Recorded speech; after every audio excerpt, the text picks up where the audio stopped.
From the ground we rise, hear the calling sound. Every step we take leaves the fear behind. No more standing still, no more waiting time. Every voice we lift, lead us come alive. Feel it in your heart, let it amplify. This is who we are, this is how we rise. Africa leads the way, we are here to stay. Feel the power rise, we rise, we rise, we rise. Africa leads the way, hands up to the sky. One nation, one voice, we rise in our power.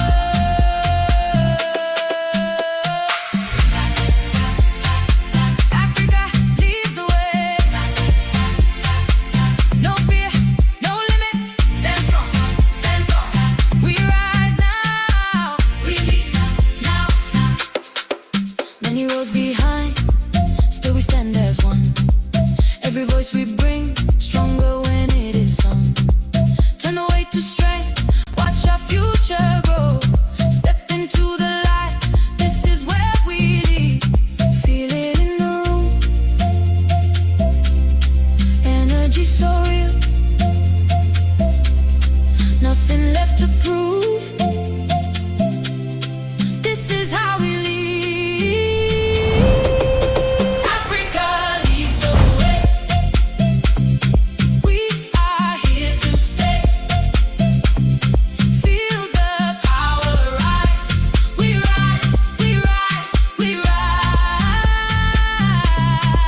Africa leads the way, hands up to the sky.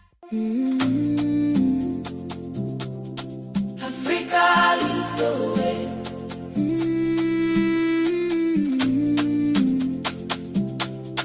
Africa leads the way. From the ground we rise, hear the calling sound. Every step we take leaves the fear behind. No more standing still, no more waiting time. Every voice we lift, lead us come alive. Feel it in your heart, let it amplify. This is who we are, this is how we rise. Africa leads the way, we are here to stay. Feel the power rise, we rise, we rise, we rise.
Tell me you are African without telling me you are African. That sound, the beautiful energy that I'm already feeling in the room is reminding me of what truly being African is all about. Welcome from across the world. We've got people coming from Mozambique. We've got Accra in the room. We've got Nairobi. I think we saw Mombasa. I saw. We've got South Africa. We've got all sorts of countries represented, and I'm sure there are more and more people who are still coming and joining.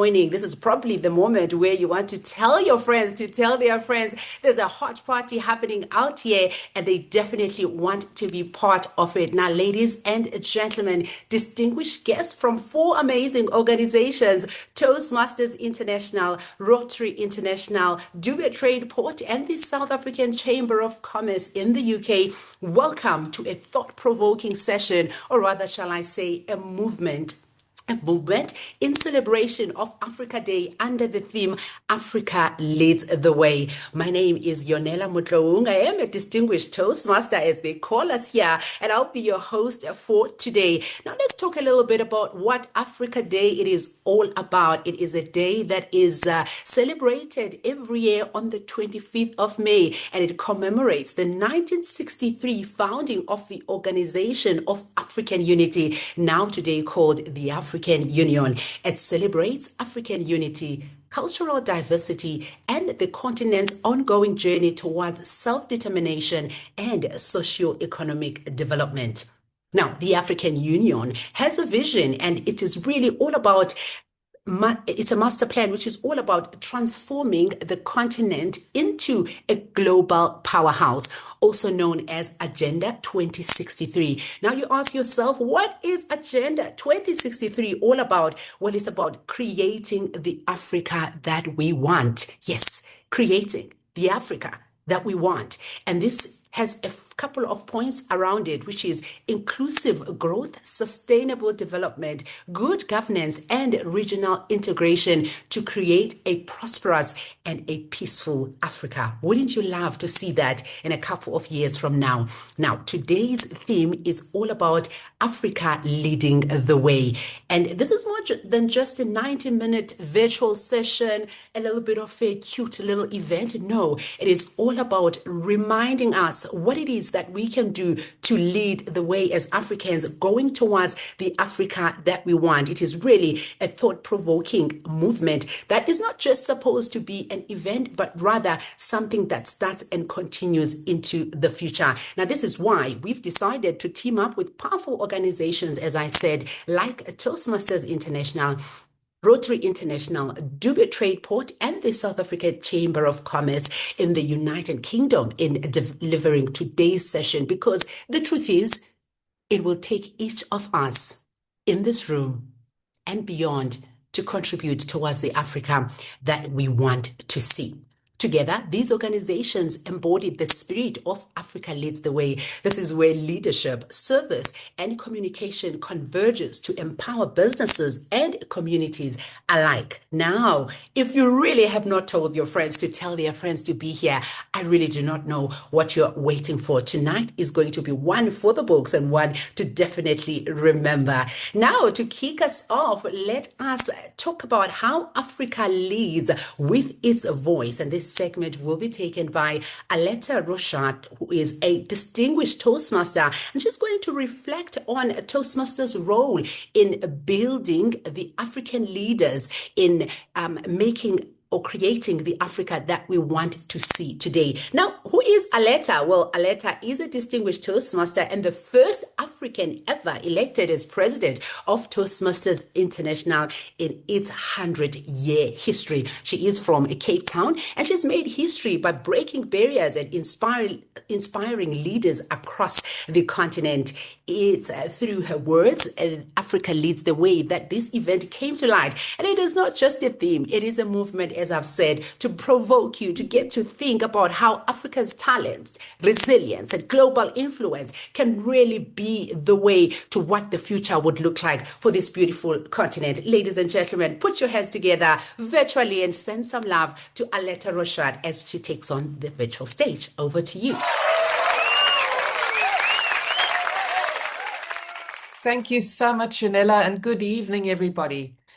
Africa Day is so special. It gives us an opportunity to reflect not only on where we come from, but where we are going. And when I think about Africa, my first thought isn't about statistics or headlines or the narrative that others sometimes try to define us by.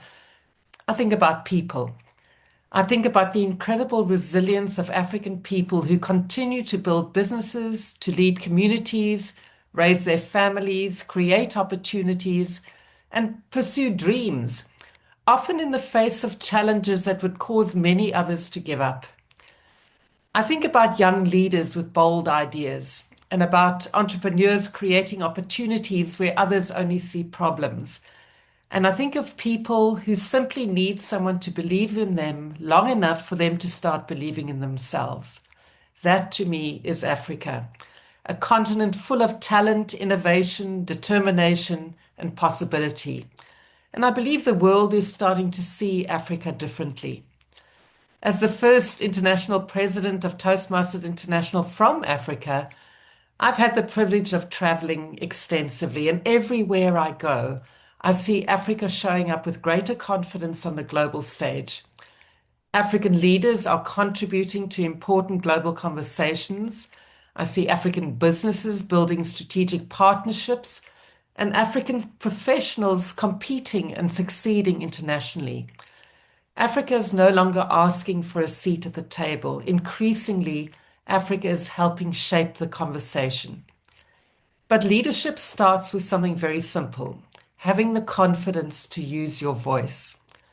Before you can lead a team, pitch an idea, inspire a movement, or influence change, you first need to believe that what you have to say matters. And that's one of the reasons I care so deeply about communication and leadership development. Communication is not just about sounding polished or perfect. It's actually more about connection, about helping people trust you, about helping you to be able to articulate an idea clearly enough that others want to follow it. And when people develop that confidence, it changes things. I've seen this firsthand through Toastmasters across Africa. I've seen so many people walk into a Toastmasters club unsure of themselves, hesitant to speak, questioning whether they belong. And over time, seen them become confident leaders in their professions, businesses, and communities. Not because someone handed them success, but because someone gave them opportunity, mentorship, and a safe place to grow. Week after week, they practice their leadership, they learn to communicate, and they discover strengths they did not know they had, and the results are remarkable. Over the past few years, Toastmasters district leaders from Africa have consistently been among the strongest performers globally. African speakers are competing successfully on international stages. A few years ago, we had South African Verity Price crowned the world champion of public speaking. African leaders are demonstrating resilience, creativity, and courage. And that matters because representation matters. Having an African serving as international president is not simply a personal achievement. For me, it represents something much bigger. It confirms what many of us have always known. We have the talent, we have the capability, and we have leaders who can excel anywhere in the world. And perhaps most importantly, we are developing others to do the same. That is real leadership, not simply succeeding yourself, but helping others arise alongside you. And that's why partnerships like we have in this meeting today matter so much. Organizations like Rotary International remind us of the importance of service and impact. And the South African Chamber of Commerce UK and Dubai Tradeport create valuable global connections and opportunities. And Toastmasters helps people develop the confidence and communication skills to lead effectively. Different organizations, different focus area, but a shared belief in people and in potential. And Africa's future will only be shaped by natural resources, economic opportunity, but most of all, it'll be shaped by leaders who can communicate effectively, collaborate, and inspire others to take action. And across this continent, I see those leaders emerging every single day. Africa's story is still being written. I believe the next chapter will be written by confident, capable leaders who are ready to step forward boldly and lead with purpose. Africa leads the way when we invest in people and we build meaningful partnerships and give others the opportunity to find their voice. Yonela, back to you.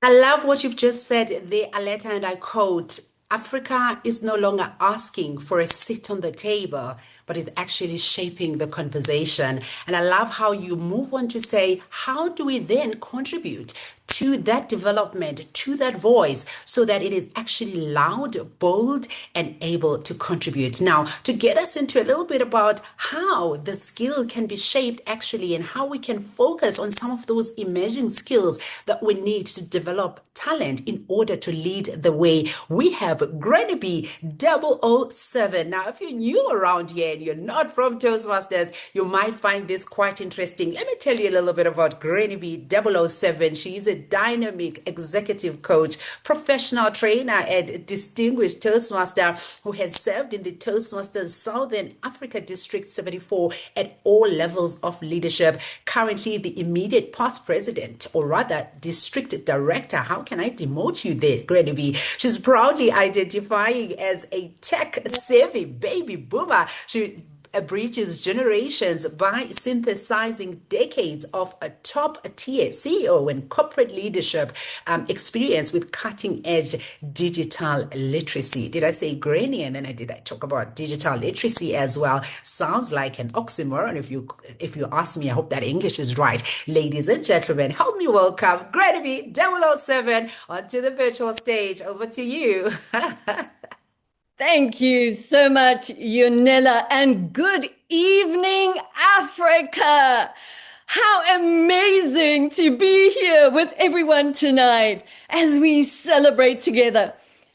My purpose tonight is to hopefully challenge you a little bit further. You know, these days we hear much about AI. And we shudder at it because our future could be shaky and fearful. But tonight, I want to bring to you hope. I am going to share something with you that I trust is going to make a difference in your life, to inspire you. Let's have a look at how does Africa currently lead the way. If we look at that, I need to share with you, there is a pain that I receive when people talk about Africa. There's a slogan they use that hurts me, and I just have to share that with you. But there's hope. What is that slogan? Sadly, Africa is sometimes spoken of as being dark Africa, or Africa, the dark continent. I say, yeah, let Africa, the dark continent, only be true at night from outer space. That's okay, but nothing more than that. I want to share with you today, ladies and gentlemen, Africa leads the world currently. How? According to Abraham Foundation, in youthfulness. 60% of the population is under 25 years. Population growth rate and the arable land available for vast agricultural capacity. There's a production of crucial minerals like cobalt, platinum, and chromium. Africa leads the way currently. According to the continent host, the African Continental Free Trade Area, which is the largest free trade area globally with 54 member nations by number of participating countries. Now let's have an assessment of skills needed in the world. Future needs. That's what we want to look at.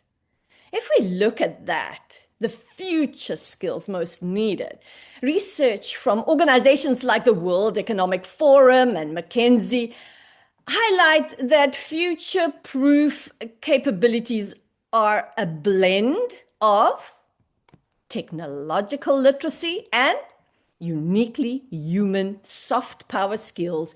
These are intangible, interpersonal traits that drive leadership and performance. So why uniquely human soft power skills?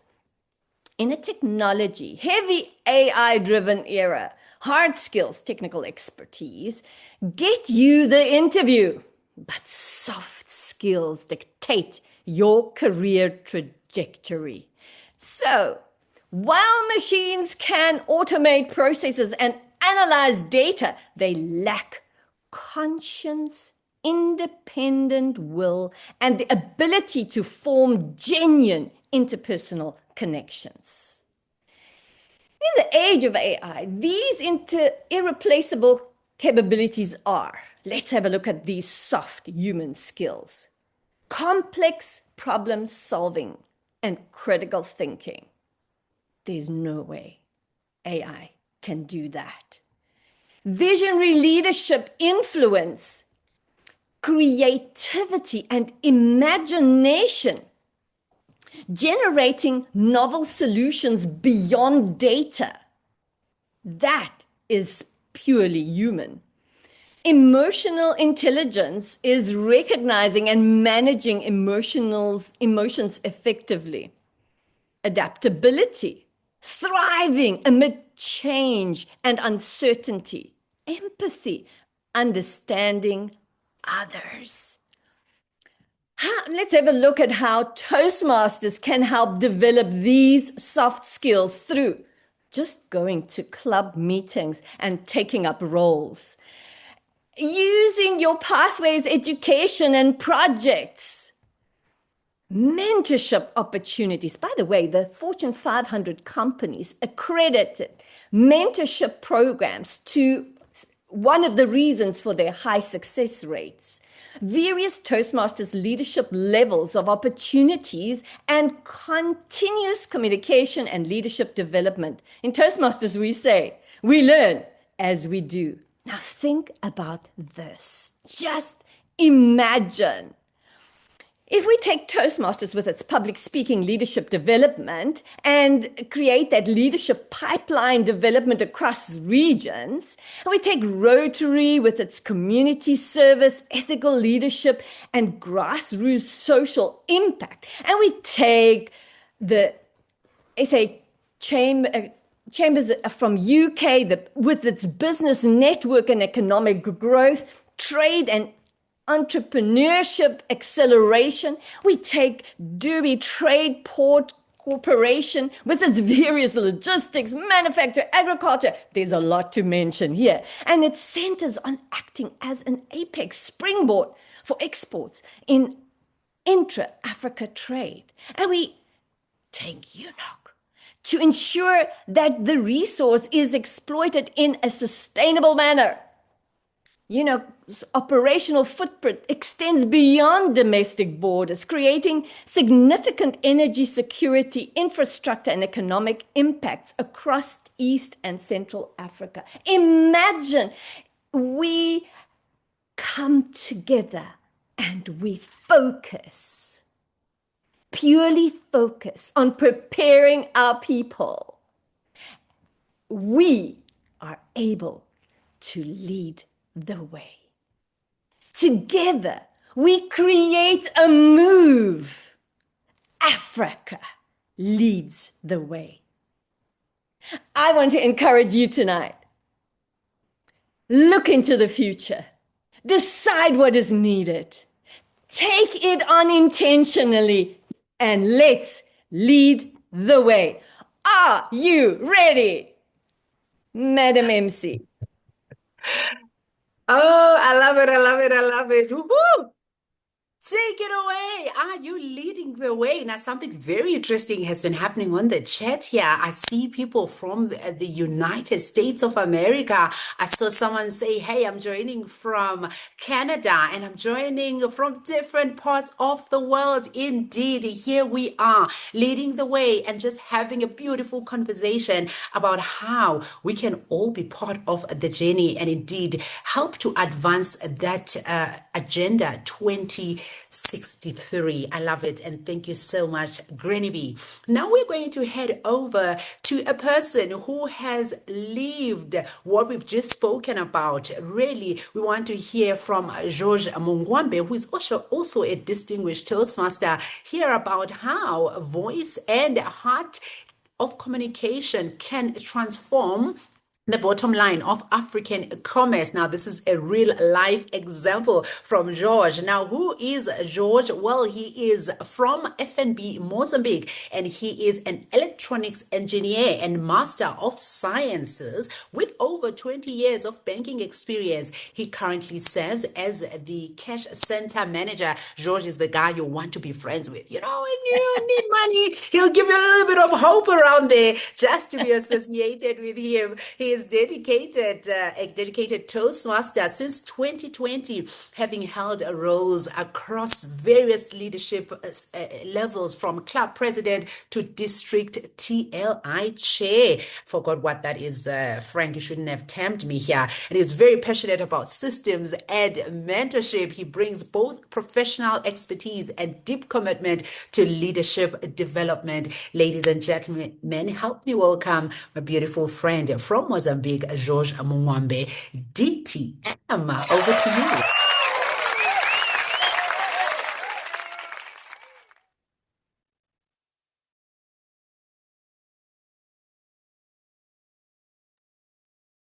you. George, you can go ahead, just unmute.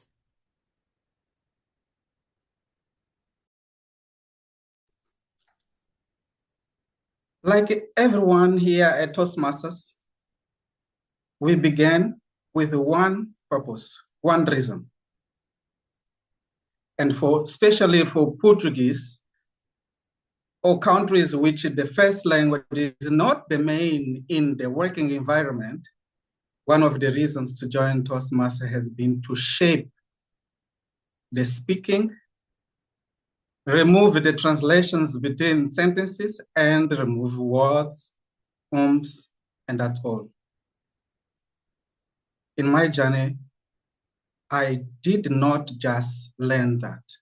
I learned to speak. I learned to listen. My teams were collaborators and all about discussions. We learned to lead a group within our club. We took this outside the club to the organization. We could drive our meetings. We could drive our presentation in the best way the audience would want to consume and give a feedback. That was very good, but it was in an isolated manner, club-wise. One moment changed my life. In 2023, I had the opportunity to be representing my company, FNB, my club, FNB Inspire, at Victoria Falls at the Toastmasters Conference. Victoria Falls, everyone would want to be there. Several workshops, speakers from all over the world, inspiring and beautiful takeouts. Then the call for countries was made. South Africa, applause. Angola, applause. Zambia, and there on. My heart pumped. I was eager to listen, to hear my country call. And all in a sudden, the caller said, and here we end the calling, and was folding to the next moment. My heart stopped. I declined to believe. But something Toastmasters taught me: to be speaker, a speaker who speaks up, someone who listens and slows down. Inside me, one voice was saying, "You are not relevant." The other said, "You are courageous." The voice is not about representation. The voice is about ownership.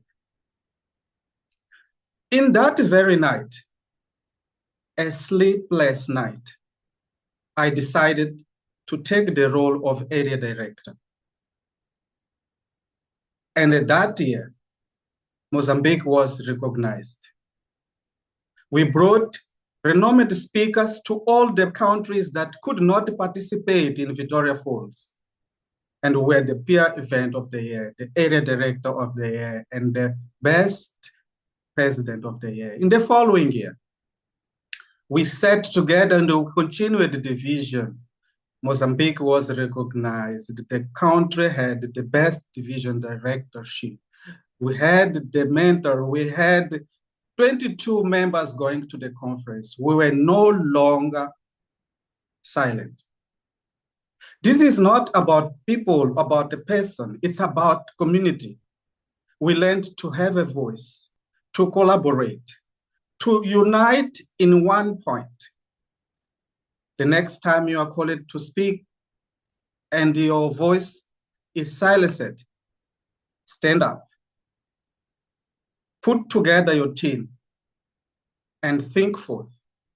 Now Mozambique is on the stage. Mozambique is on the map. But this is not about Mozambique, it is about Africa. We can all represent the way we lead. Thank you.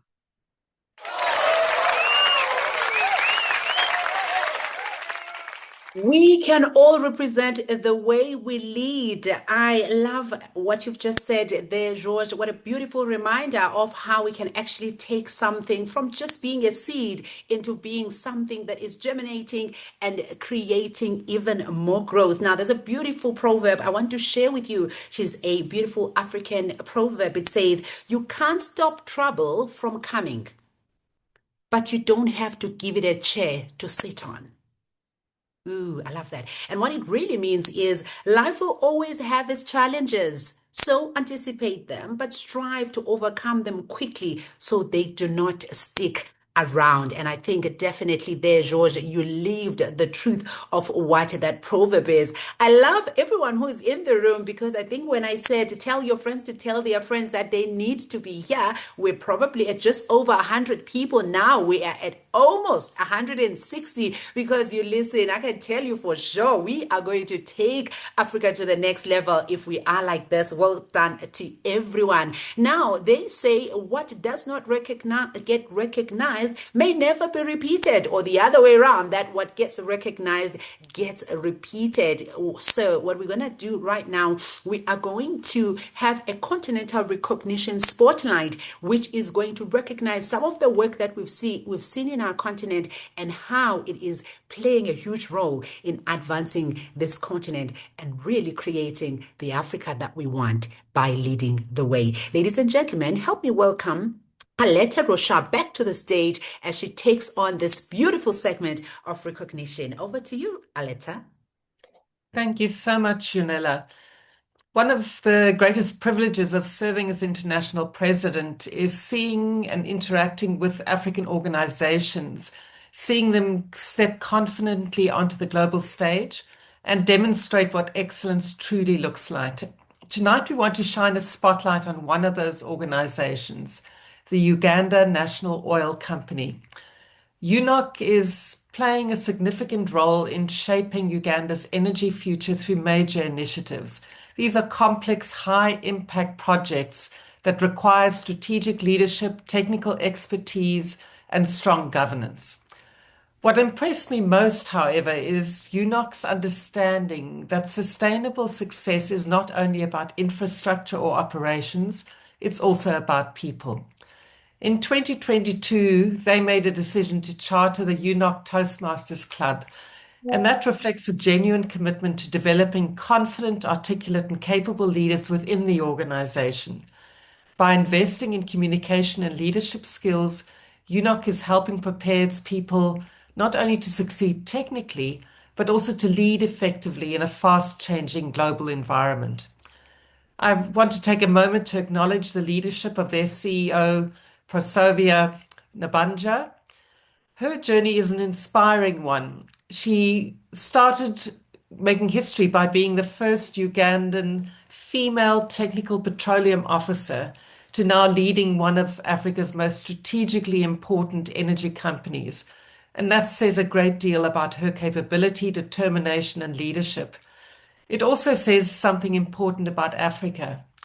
We have the talent, we have the expertise, we have leaders who can compete and excel globally. And sometimes the world is surprised by that, but Africans are not. We know what this continent is capable of. UNOC's growing presence at major platforms such as African Energy Week and the Africa Energy Summit demonstrates something important. Africa is not standing on the sidelines of global conversations. Africa is helping lead them. Tonight, we proudly present the Uganda National Oil Company with a certificate of excellence for its commitment to leadership development and investment in human potential. Congratulations to the entire UNOC team and the members of their Toastmasters Club. Thank you for the example you are setting for Africa and the world. Back to you, Yanela.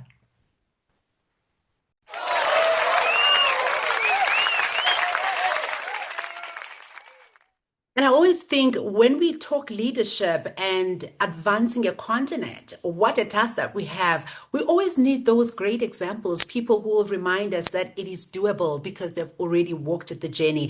Thank you so much, UNOC, for all the work that has indeed been put in to ensure that there is a great example for all of us to remember. And thank you, Aletta, for that segment. Now let's talk about how Africa leads with its heart. We're going to bring onto the virtual stage Olayinka Hakim Papolula, or rather known as Yinka. Now he is going to share a little bit about how Rotary International's service mission amplifies Africa ethical governance and community impact. Now, Yinka, if you don't know who this gentleman is, he is the incoming president of Rotary International 2026 into 2027 with a career spanning more than 3 decades in the oil and gas sector. Yinka has also founded firms in infrastructure and leadership consulting. His Rotary journey reflects a lifelong commitment to service, philanthropy, and building stronger communities worldwide. He will show how Africa leads the way with its heart. Over to you, Yinka. Thank you very, very much. And good evening, my dear friends from the Toastmasters and from Rotary. I'm sure we have some of our Rotarians online, Rotarians who also belong to the Toastmasters, who will be online with us. And Aletta, let me say this very quickly, that I'm so glad about the recognition for the Ugandan National Oil Company, because the very first chairman of the Ugandan National Oil Company is a Rotarian, and the current director-elect for Rotary in Africa. So you can see the impact of all of that, and that is Emmanuel Katongole, who I think ended his term just last year on the Uganda National Oil Company. Well, it's a privilege, my dear friends, to join you at this virtual meeting as we celebrate Africa Day. A day that reminds us not only of our shared history, but also of our shared future, a future filled with possibility, leadership, and service. This continent is alive with energy, talent, creativity, and growth. We see it in our communities, in our young people. We see it in our entrepreneurs, and certainly in organizations like Rotary and Toastmasters. Across Africa, both of our organizations are growing rapidly.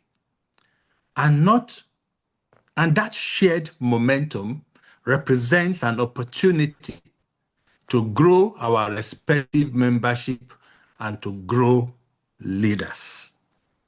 Because leadership is not simply about holding a title, leadership is about communication.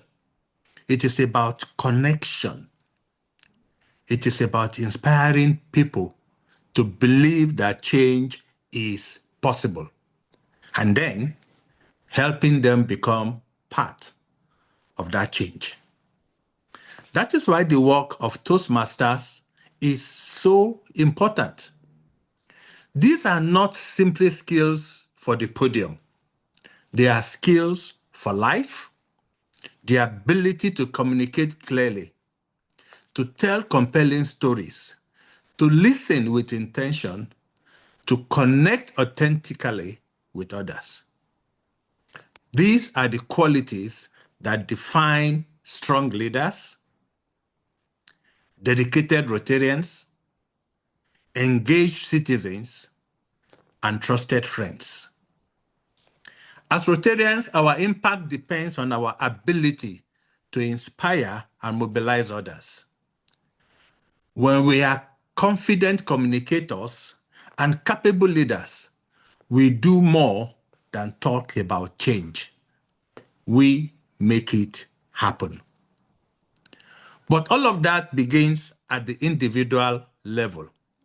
It begins with how we welcome a guest, how we create a sense of belonging, how we run meetings that are effective, engaging, and inspiring.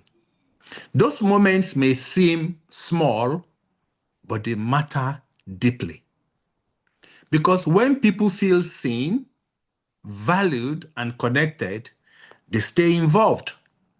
And when our clubs are vibrant and healthy, their impact extends far beyond their meeting rooms and into the communities that they serve. Toastmasters develops and refines these essential skills.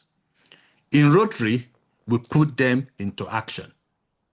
Together, they form a powerful combination.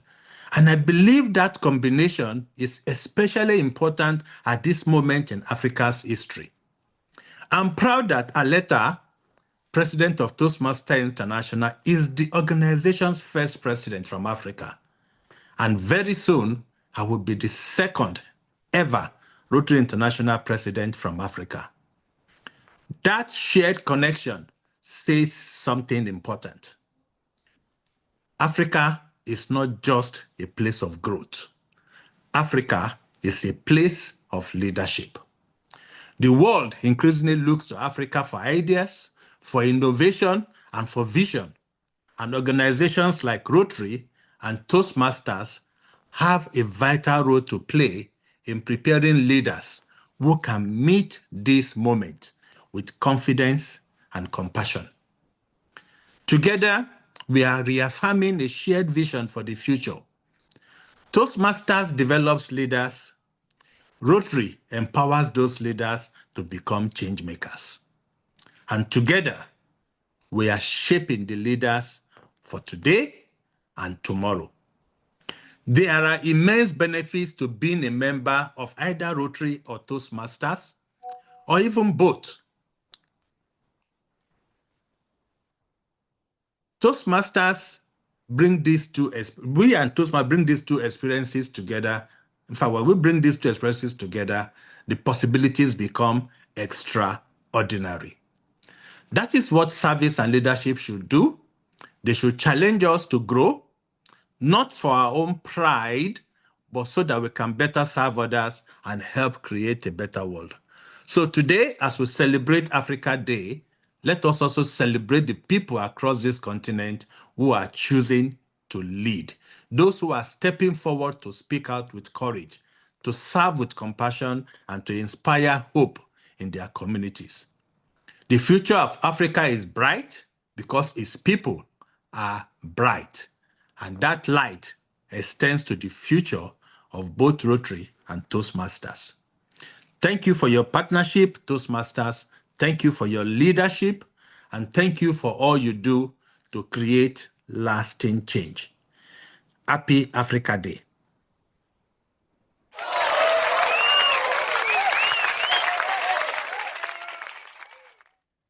Happy Africa Day. Good Lord. You know, there's that moment in church where the pastor has spoken, and now you know it's time for the altar call. It's time for people to be called to join either Rotary or Toastmasters because of a beautiful, beautiful message that has been landed. So thank you very much, Yinka, for that beautiful message, reminding us of what it is that we can do. In fact, coming into this session today, I was thinking about what do I leave here thinking about, which I can do differently tomorrow in order to advance the Africa that I want to see. And I think all the speakers are touching on very practical examples of how we can take this forward.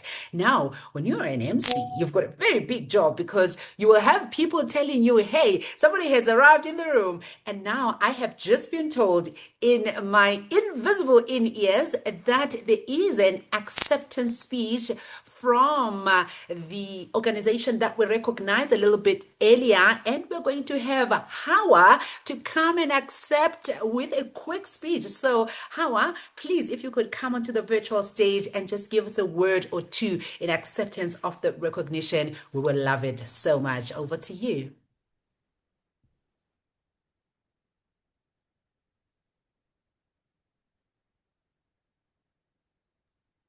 Is this where we break into a song, maybe? Now that I've talked about church a little bit earlier, can someone give me an amen? Have we got Hawa in the room, or Hawa is now feeling some heat? It's a bit hot out in here because, hey, man, we wanted to hear from you. And maybe we're going to have to give a round of applause there. Estelle, let's bring Hawa to the virtual stage Okay. with a round of applause. I don't see Hawa on the call anymore, but there is a representative from UNOC Toastmasters Club. I'm not sure Hello, whether can that. someone hear me? Can everyone hear me? Yes. I can hear you. There you go. Hi, everyone. Good evening. For those in Africa, good afternoon, good morning, wherever you're watching from. My name is Hawa Bukenya. I am from the Uganda National Oil Company. I am the legal manager of Upstream, and I'm excited to be a part of this platform this evening. I need to first convey the apologies from my Chief Executive Officer, Ms. Proskovia Nabanja. She was extremely excited to get this particular invitation and the nomination for the award. As Uganda National Oil Company, we are extremely excited to be nominated for this year's, to be recognized for this year's achievement. Myself, I am a Toastmaster, and I've been a Toastmaster since 2023. I am also the patron of Uganda National Oil Company's Toastmasters Club. So we're really excited as a company to be a part of this platform. And it is a great honor to speak with all of you this evening, but particularly about UNOC. We are a company that was incorporated in 2013 with a mandate to manage the state's commercial interests in the oil and gas sector. We are wholly owned by the government of Uganda, and that is 51% by the Ministry of Energy and Mineral Development and 49% by the Ministry of Finance, Planning and Economic Development. Now, as I've already said, we operate across the petroleum value chain, meaning we have projects in the upstream, in midstream, as well as in downstream. And as far as upstream is concerned, I'd like to highlight, and again, I'd like to add my voice to the speakers that have spoken very eloquently before me, the fact that Africa is really at the place of leadership, where with the leadership of our Chief Executive Officer, Ms. Proscovia Nabanja, we have been, where with the leadership of Ms. Proscovia Nabanja, we have been able to achieve so many great things and many more, of course, stepping on the backs of the leaders that came before us. But as far as UNOC is concerned, we operate in two areas in the upstream, that is the Tilenga project as well as the Kingfisher project. These are both jointly operated by Total Energies and CNOC, and we are standing at 77% progress for Kingfisher and over 68% progress for Tilenga. We have a total of 213 wells that we have drilled to date. We also have a new block that is an exploration block still in the Tilenga, in the Albertine project. It's called the Kasurban project, where we have secured a production sharing agreement with the government, and we've been licensed since 2023. We have a 2D seismic acquisition program that is ongoing. As far as the midstream is concerned, and this is where you find the refinery as well as pipelines, we have we are shareholders in the East African Crude Oil Pipeline, which is a 1,433 kilometer pipeline that is running all the way from Hoima in Uganda to Tanga in Dar es Salaam, and that is standing at a progress of over 84.2%. We do have a refinery project also in the midstream, which has a capacity of 60,000 barrels per day, and we've secured a partnership with Alpha MBM for development of that particular refinery, and we have an implementation agreement that has been signed. As far as the Kabalega Industrial Park is concerned, we have a petrol-based industrial park sitting on 29.57 kilometers squared. We are onboarding investors, and I call upon everyone on the call who is interested in being an investor in Uganda to join us in the Kabalega Industrial Park. It's also going to house the second international airport in Uganda, as well as so many other petrochemicals that are feeding off our refinery product feedstock.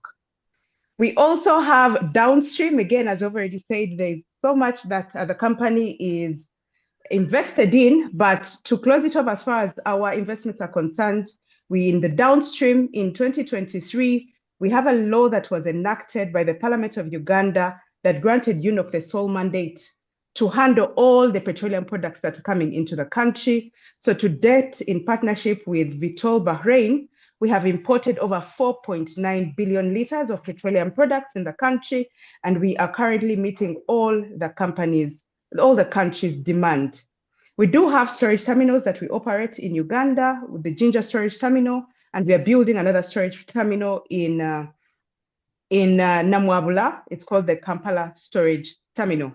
We have so many other products that are coming up, but I think for now, I would like to highlight those ones. But as far as this particular event is concerned, we thought we would let you know what UNOC is doing, how we are shaping the future of the energy sector in Uganda. And also, in addition to that, we thought we would particularly highlight the fact that we are honored as a staff member in UNOC, together with my fellow members who are on the call, I see Elizabeth and many others, that UNOC in 2022 took up the idea of establishing the UNOC Toastmasters Club. And we are proud to say that UNOC has gone on to support us all the way, all through our club memberships, all through the different conferences that happen at the district level, at the division level, and even at the international level, where we have sent a number of people as UNOC to represent the company as well as the country. So we are extremely proud members of the Toastmasters fraternity. Again, this particular club is very, very integrated with our strategic objectives because it integrates promoting staff productivity, and it also integrates 360-degree leadership, where we are able to understand our different leadership levels, whether at a higher level, at a lower level. We also encourage feedback in 360-degree leadership, which is a very true connotation for Toastmasters, and that is something that we are proud of. We are also proud of, through this club, our staff have significantly improved their confidence and engagement in high-stakes discussions, executive representation, and stakeholder engagement. We have also seen our employees who used to hesitate to speak now speak strategically, now speak in engagements. They are more confident, and they're contributors and leaders to the Africa that we all want to see. So these are not just soft skills, they are strategic capabilities that directly contribute to the organization's excellence and productivity. You can imagine all the different streams that I've talked about in terms of the project. But if we have people who are coming from the Toastmasters Club and they're able to speak confidently to our projects, they're able to defend the projects and the country, that is the kind of fraternity that we are proud to be of. And maybe to sum it up, I want to conclude by saying that the success of this initiative has not gone unnoticed. UNOC has been recognized by Toastmasters International before in 2025 and 2026, which reaffirms our commitment to growing people and building the leaders. So I want to encourage every staff member who is on the call and everyone else who is on the call to join if they have not yet joined Toastmasters, to engage more if they have already joined Toastmasters, and to grow and learn through this platform that we have called Toastmasters. May we continue to build a culture where every voice matters and every employee reaches their highest potential. At this juncture, I would like to say that as you know, we are extremely excited to receive the recognition, and I will surely pass on what a great session it was. And I'll pass on all the remarks to the CEO. So thank you so much for this particular session, and we look forward to many more of this nature. Thank you. Back to you. Woo! That is beautiful, Howard. Thank you so much. And recognizing everyone in your organization. I can only imagine your LinkedIn requests right now after that beautiful profile and all those investors thinking, yes, I want to be part of this organization. Thank you very much. Now we go to another organization that is doing amazing things as part of leading the way in Africa. We're now going to welcome a representative, rather not representative actually, but someone from the South African Chamber of Commerce in the United Kingdom, which is all about bridging African business communities to international investment corridors and amplifying the continent's commercial voice globally. Ladies and gentlemen, help me welcome Sven Litter, who is the CEO of the South African Chamber of Commerce in the United Kingdom, with over 20 years of experience supporting entrepreneurs and building global collaborations. Sven has been instrumental in connecting African talent with international opportunities, driving growth and innovation across the continent. And he will now show us how Africa leads the way through connections. Help me welcome Sven Litter to the virtual stage. Over to you. Thank you very much. Good evening, everyone. Thank you for this opportunity to speak on behalf of the Chamber. There's a phrase we hear a lot of these days, leadership in a changing world, which usually means we're not quite sure what's happening, but we like to sound confident about it. But here is what is clear. Leadership today is no longer about standing at the front and having all the answers. It's about creating the conditions where answers can emerge. And that's where networks, real networks, matter. At the South African Chamber of Commerce, we see ourselves as connectors, not influencers, not gatekeepers, and definitely not people who say, let's take this offline, and never do. We connect UK businesses entering African markets. We connect African startups with UK investors. We connect ideas to capital, ambition to opportunity, and conversation to action. For example, we've supported UK companies securing distribution partners in Africa, creating local jobs, not just export numbers. We've seen African founders pitch through our Wealth chapter and walk away with seed funding, not because of flashy slides, but because the right people were in the room. And at our roundtables and summits, African and UK leaders don't just network, they collaborate and on sustainable projects, share challenges, and long-term growth. And through TAMI, which stands for the African Marketing Initiative, we are building something practical, a platform that links South African chambers and their members across the world, a platform that opens trusted routes into South Africa and helps businesses move from interest to real market access, partnerships, and trade. The aim is simple but ambitious, to turn networks into working ecosystems, where knowledge, introductions, and opportunity flow more efficiently across borders. But recently, we've taken this connection one step further. We've launched an initiative to create a forum for African chambers in London, bringing together chambers from across the continent to collaborate, align, and ensure the African voice speaks together, not in silos. Which, as anyone knows who's ever tried to get even one committee aligned will know, there's no small leadership exercise. Because Africa doesn't lack talent, it doesn't lack opportunity. What it sometimes lacks is coordination. And leadership at a continental level means this: moving from many voices speaking loudly to many voices speaking as one. That, to me, is leadership. Because leadership is not volume, it's relevance. And this becomes even more important in the age of AI. We often assume that AI will make networks less important because it connects everyone to everything. But the opposite is true. As AI floods the world with information, trust becomes the scarce resource. And the networks that thrive are not the biggest ones. They're the most focused, most human, and most trusted. In an AI world full of noise, niche networks lead. Because AI can give you data, but it cannot give you judgment. It cannot give you context, and it certainly cannot tell you who to trust. That's why leadership today is less about knowing more and more about knowing who and bringing people together with purpose. Which brings me to Ubuntu. During our Ubuntu webinar, a letter reminded us of a simple but powerful truth. I am because we are. Ubuntu is not just a philosophy. It's a leadership operating system. It says progress is shared, growth is collective, and success only matters if it lifts others with it. The ethos sits at the heart of our chamber. Our webinars, forums, roundtables, and events aren't about broadcasting. They're about belonging. They give founders visibility. They give leaders perspective. And they give communities a sense that they are part of something bigger than themselves. Which brings me to this final thought.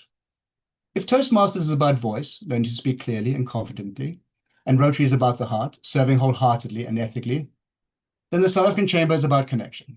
The leadership that happens when voices are aligned, hearts are engaged, and people are connected across borders, across sectors, and across Africa. And here's the message I want to leave you with. Africa does not rise by copying others. Africa rises by leading through collaboration, innovation, and connection. When leaders speak clearly, serve wholeheartedly, and connect globally, Africa leads the way. And sometimes the most powerful leadership move isn't something brilliant. It's helping many voices become one, or introducing two people. And let the future take it from there. Happy Africa Day, and thank you.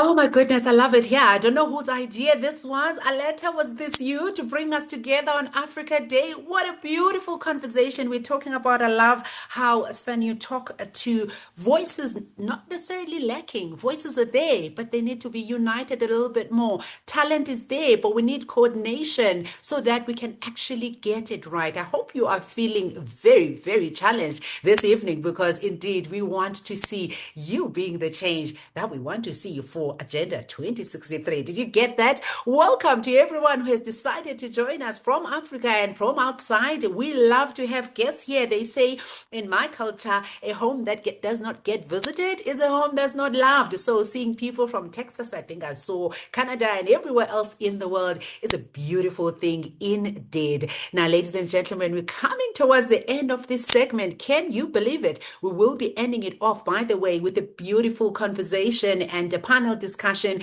where you might get an opportunity to ask a question, and mark my words there with the might, because we have to respect time, and hopefully it allows us to get to that part. Now we move to the next part of the meeting. We're going to talk about how Africa's physical infrastructure hubs are leading the way. And for this one, we would love to welcome Hamish Erskine, who is the CEO of Dube Trade Port. And Hamish is a very important person thereby. The Dube Trade Port, he has played a pivotal role in positioning Dube Trade Port as one of Africa's most innovative trade and logistics hubs, strengthening Africa's role in global commerce and unlocking opportunities for sustainable development. He will now show us how being a gateway for Africa shows how Africa can certainly lead the way. Ladies and gentlemen, help me welcome this lovely gentleman. Did I say that about other people? Please do not come for me. Let's welcome Hamish Erskine to the virtual stage. Thank you so I don't think ever in my life have I waited for applause to finish. Thank you so much, Yanela. I'm not a Rotarian, although I have many friends who are, and I'm not a Toastmaster, so you'll have to bear with me if I'm a little bit out of sync. But there's been some really fascinating discussions. I mean, I think from our side, perhaps I was thinking how to approach it because there's so much exciting stuff that is actually happening in Africa already, and that we've ourselves as an organization, had to over many years now, but increasingly more recently, take a view on as to how we're going to engage with what we can see is going to be massive continental change. For the better, one would largely expect. So Dubai Trade Port is a special economic zone, but we were a slightly unique special economic zone in that we started out many years ago as a project to relocate an airport, much like very many of the infrastructure projects now happening across the continent.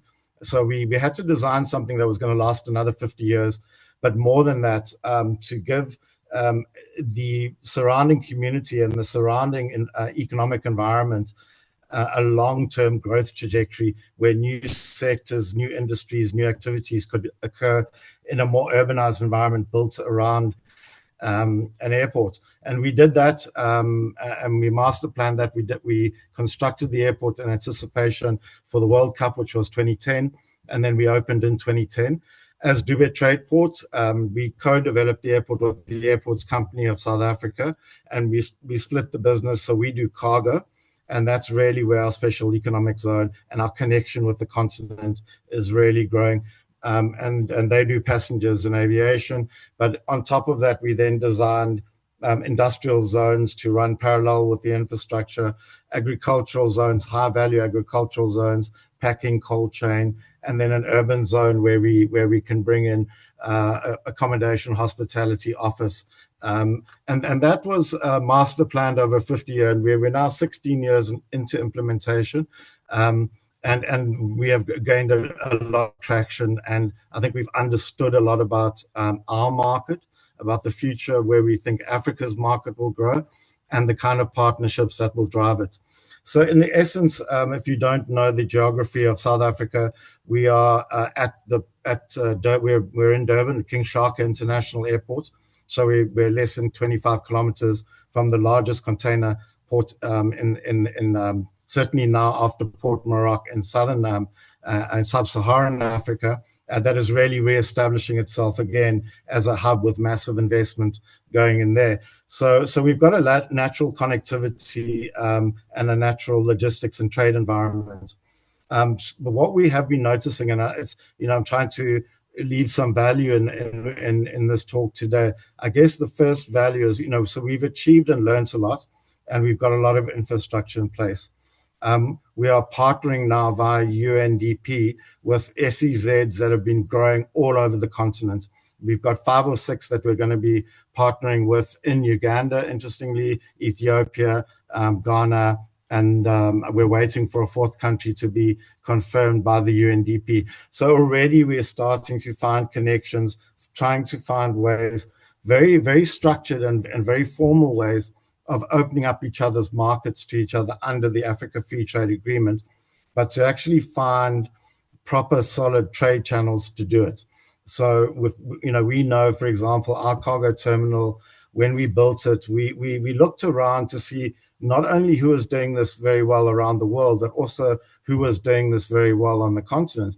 And I remember visiting Nairobi and Addis in particular and seeing their evening operations. And we did take a lot of that back when we designed our own cargo terminal, which is now setting a benchmark within the South African context. So we now know, okay, this is a product which is known in the continent, and we can probably bring to the continent as a value add to open up air cargo. Look, I think I must say the major infrastructure, the major development around the continent at the moment is in port infrastructure, rail, inland corridors, and that's very, very important. I think the most important thing to remember is the things we've said already, but they mean something when you're planning over a 30 to 40 year horizon. This is a very young population that will grow up and have families and become if we get the economies of the and the economy across the continent growing, will be an ever increasingly more prosperous societies as well. That now there's no way that the current global production manufacturing base is going to be able to sustainably service 1 billion people on a continent the size of Africa. So in our view, more and more increasingly, the manufacturing capability must come onto the continent. If I can give an example, just in the last 8 years, we've brought about 4.5 billion rands worth of new manufacturing into Durban, into our zones. And at least 70% of that is international companies who are positioning now to manufacture closer to their market. So their view, you can see already, is there's a strong market growing here. There's strong opportunities. So I think everything that's been said today has been so valid. I've been listening to it all, because what's going to be needed is strong institutions. These SEZs become very strong institutions over time because they do have multiple areas. For example, at Dube, we are an IT business, so we have a data center. We're a licensed telecom provider. That's value we bring to our tenants as a special economic zone. We operate the cargo terminal. We operate a trucking service. So we have a multiple layers of different levels that you bring in order to enhance the competitiveness and the environment in which investors land. The second thing we're trying to do, and I'm watching the timer for it to go orange and green because I'm trying to get a lot in here. But I think the second thing to remember is that when you bring, even if you bring manufacturing in from an international manufacturer, or it's a large, let's say South African, large manufacturer, domestic manufacturer, what we consciously do, and I've noticed this across all the SEZs across Africa, is the real approach now is to get the value chain, is to build that supply chain, to create localized opportunities. Now, it's not always easy in the beginning because if you're dealing with international companies, they do have very high thresholds sometimes in terms of being a supplier to an OEM, and you have to make your way through that. But as the skills grow, many regions that have been in a similar position to the continent of Africa now, in Asia, have got through that fairly quickly and are able to utilize the skills of the very young people we have to do the innovation and to get into that value chain. Because ultimately with the value chain, you start to intensify the complexity of your economy. And the more you intensify that complexity, the more you are able to serve your own domestic and, let's say, the growing Africa free trade market. So you've got a market on your doorstep, so to speak, but you're also able then to also compete on an international level, and all of this logistics that we are talking about really comes to play then. And we can serve multiple different parts of the world. If you look at that continent that's behind my shoulder, it points in all directions. I think the last thing, and I know it's going yellow almost to red, one of the passions, one of the things we are really driving very hard is that very much of the continent is still inland and still quite inaccessible from the sea. There's massive geography across the continent, which is undeniable, and you have to work with. So we believe that connecting up Africa by air is the next major journey. And I think that's almost the one I would want to leave this off on tonight. I think we have overly protected, perhaps, our airlines. But we've got ourselves into a situation now where we have to open up the continent. We need to be moving far more freely between the different major capitals of the continent. And we need to be able to move air cargo and goods into those markets as well. So I think it's a very, very exciting time. It's daunting, but I think you can do it when you've got a young population that can begin to define and skill themselves for this new journey. So if I could leave it there, perhaps, and thank everybody. It's been a fascinating evening, and happy Africa Day to everybody. Thank you.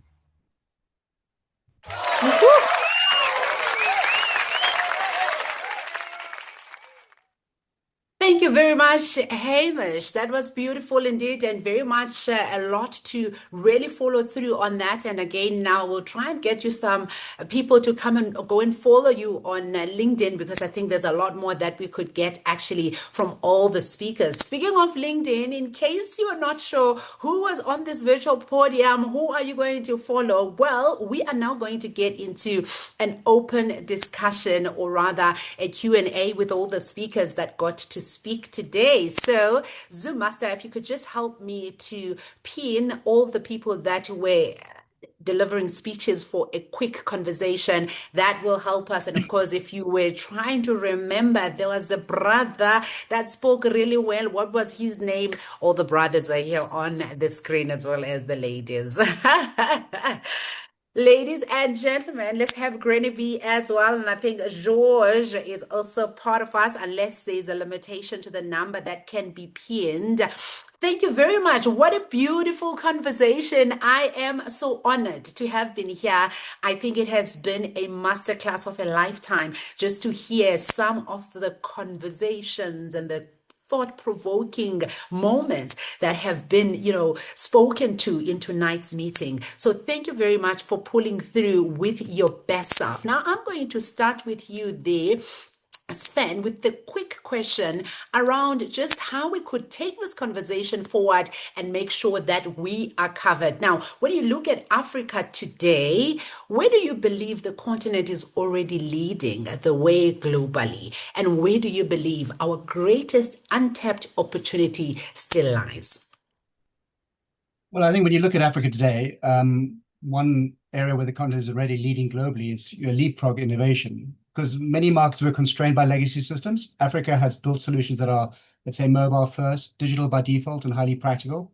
And we've probably seen this most clearly in areas like financial services, mobile payments, and informal to formal business enablement, where solutions are designed around real human behavior rather than institutional convenience. And maybe another area of leadership is entrepreneurial resilience. Africa founders tend to build businesses that are capital efficient, adaptable, and deeply customer focused because they have to. Africa's tough. That creates a mindset the rest of the world is now trying to relearn. And maybe untapped opportunities probably lie in scale through trust and structure. I said Africa has talent, it's got ideas, there is demand, but what's often missing is the connective tissue.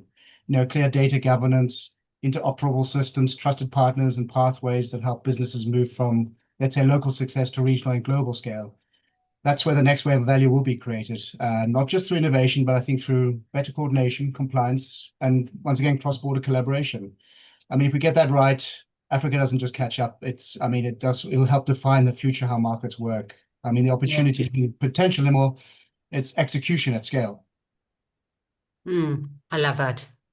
I love that. I hope I didn't catch you there. I love that, and it reminds me, it reminds me of a saying right in my language, which I'll quickly translate, which says, "The one hand washes the other." And you speak about global collaboration or collaboration across the continent, which I think we need to move away from seeing ourselves as South Africans versus Nigerians versus Kenyans, but rather seeing how we as a community can help solve what we've spoken about. And you said something there, Hamish, which stuck with me, but I will come to you a little bit later, around using the energy that we have as Africans and the young vibe that we have to actually advance this continent. And if I just think about the graphs I used to do, I used to work for Colgate, and looking at how people should brush teeth and whatever, and we used to do these graphs where we see the age distribution. And I mean, we have energy. We have people who can take this continent very much to the next level. Now, we're going to talk a little bit about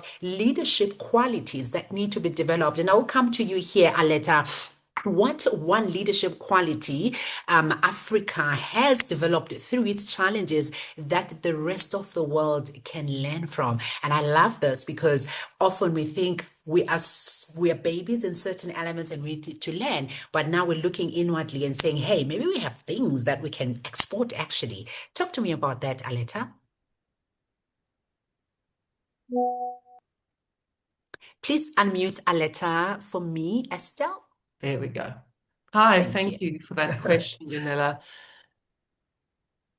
I think for me, what African leaders do almost by default is they've got incredible resilience. And yes, the environment is challenging. Yes, it's not always easy, but they don't allow that to stop them. In fact, they're always saying, how can we do it? How can we make this possible? And they also very often hold themselves to a higher standard.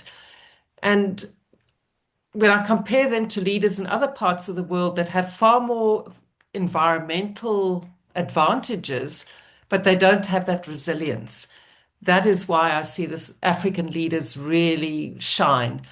And it's not a question of can I do it? It's a question of how can we make this happen? And that I see as a constant.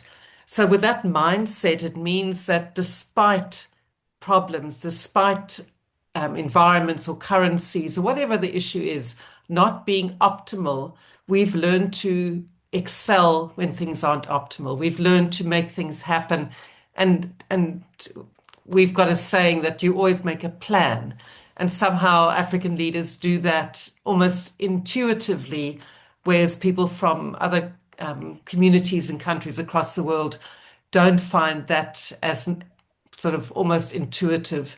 So I think that's the thing I admire most, is just this Sure. ability to be resilient and to, in spite of challenges, to find a way forward.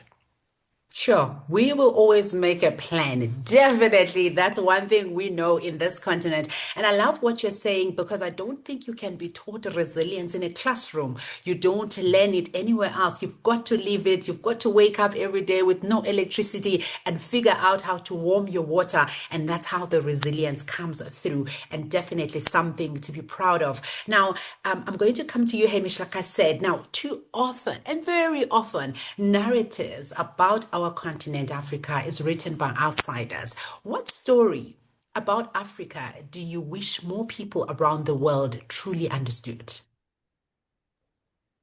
No, thanks so much, Yonela. And in a way, I wish they understood almost what I was just speaking about. The irony is, there's very few people still out there that are getting that view of Africa. So we've discussed this quite a lot in different forums. I think number one of the interesting views was when you start doing stuff very different and very unique, like happened actually in Kenya with financial services, electronic financial services, cell phone, mobile data. People heard about that around the world. It became a real story, and a story of success. So I think in some respects, changing people's minds and changing these old narratives, yes, you do,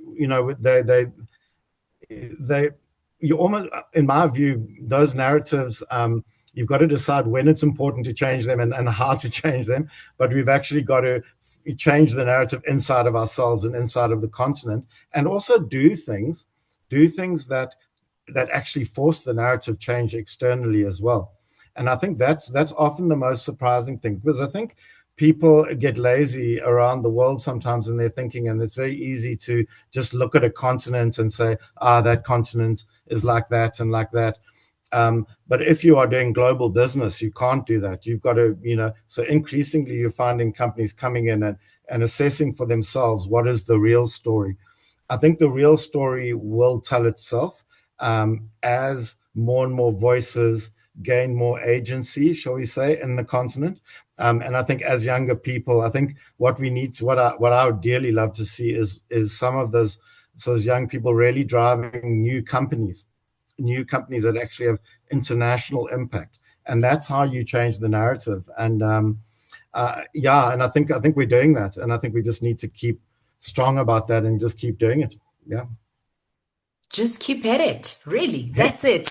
I love it. They always say, just Nike it, just do it, right? And there's no opportunity and time like today to actually get it done. Wow, I'm loving this, and I hope you are loving it. I'm sure we might have a space for a question or two. So please get ready. I love my guests here. They're moving quite quickly. Now, I'll talk to you, George, the Mr. Moneymaker. Now, young leaders across Africa are really ambitious, talented, and determined. But to the point slightly made by Hamish, they may not still have, or rather may not have many opportunities and access to those opportunities. What practical advice would you give someone in the room today saying, I want to do more, but where do I start? Actually, I believe everything starts from a reason. You spotlight the reason and you put a belief on it, a vision on it. Before anything can move forward, you need to have flow in yourself to the end result that you expect. And all around that need to be done is gathering the resources which mainly cannot be residing only in yourself. You need to have guaranteed this network of people collaborating, resources bringing in to diversify the solutions that you might have put into your vision. Never think you can do it alone. You are in an isolated world. You need to think that partnership is always the best path to get the end results. That would be my take. Ooh, I love that so much. We want the money for ourselves because maybe we did not have it all growing up, so we want the money. But the truth is, there's power in unity, there's power in working together in order to get to that money. I love that reminder there, George. Thank you so much for reminding us of this important concept of togetherness, unity, which is indeed a power. Granny B007, the youngest granny I know in the room. Can you share a moment when you had to lead before you felt fully prepared and what the experience taught you about leadership? Anybody that knows me knows I have this statement.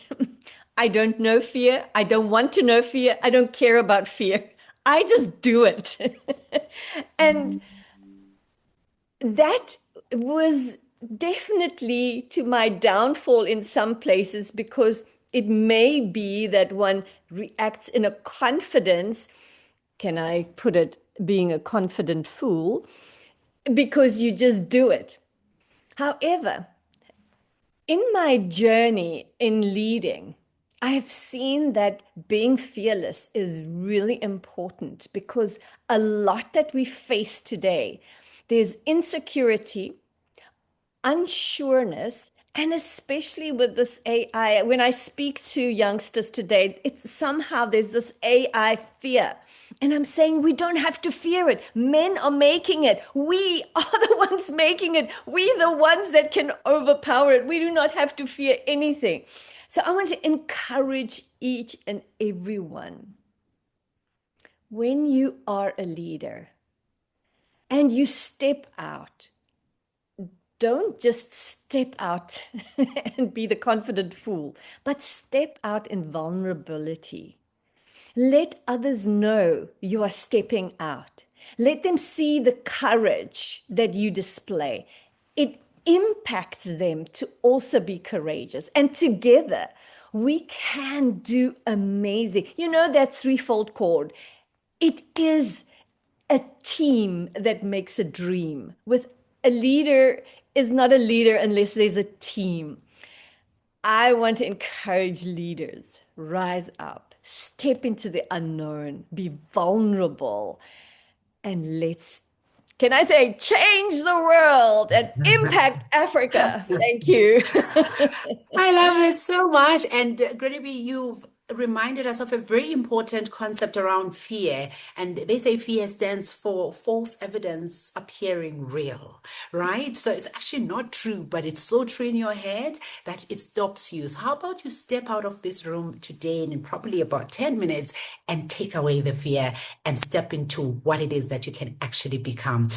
And to close this beautiful conversation off, I will go to Nigeria there with Yinka. Now, for every person in this audience who wants to make a difference, like Granny B has said, whether it is business, leadership, community, or service, what is one action they can take this week, just this week, to help shape the Africa they want to see? Thank you. You can't want to change the world and then you do nothing. You just have to take action. Let me say this. A lot of times you hear people talk about Africa in crisis, they think about the politics. I think people in this room must live with the belief that leadership is not just politics. Political leadership will come and go. Leadership has to be in all the other segments we've been talking about. Leadership in engineering, leadership in business, in entertainment. Every single part of business, of our community life that requires to thrive. We need to have people step up and provide the leadership and create the opportunities that are required to bring Africa forward. Politics will come and go. Elections will come and go. Don't let that define the things that you do. If you are in a particular sphere of endeavor, work hard, grow it, and provide the leadership required to make Africa stronger. Thank you. I love it so much. Oh my goodness. I cannot believe we have come to the end of this lovely, lovely occasion. And actually, I talked about having time, but maybe we don't, because in Toastmasters, we respect time a lot. And I would not want to see this meeting go over time. Ladies and gentlemen, distinguished guests from beautiful 4 organizations, Dubai Tradeport, Toastmasters International, Rotary International, as well as what was the 4th one for those who were concentrating when I was speaking?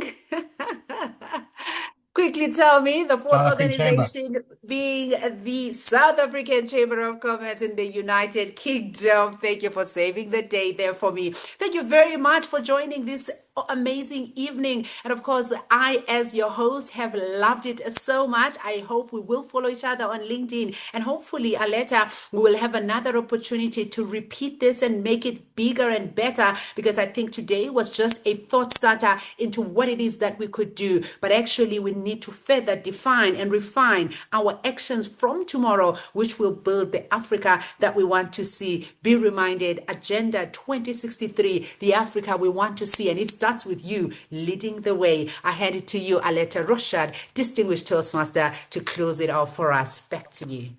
Thank you so much, Janella. This event has really started off with a dream. And part of that was when I became international president, I said I wanted to use my presidency as a way to promote Toastmasters in Africa. And I got together with a team to help me do that. And that dream team, Frank and Kerry and Maud, and somebody got added on along the way, they helped me envision an Africa Day event, which is exactly what you've just experienced. And I'm so proud of the team because they made it better than I could ever have imagined it to be. As we go forward, the event is done, but our challenge isn't done. Our continent deserves more from us, and you and I are part of that. So from the bottom of my heart, I say thank you to all the speakers, the contributors, the people behind the scenes, putting the technology together, and everybody who came from all across the globe to be part of this event. Thank you. I want to reiterate the famous Ubuntu philosophy, which is I am because we are. And tonight we showed that in a very meaningful way. Happy Africa Day, everybody, and may this be the beginning of many more collaborations between our organizations so that we can promote everything that Africa has to offer the world. Thank you. Thank you. Thank you. Thank you. Thank you. Thank you, everyone. Good night. Can we Thank just you. have a Thank you. picture and everybody put their cameras on? Thank you.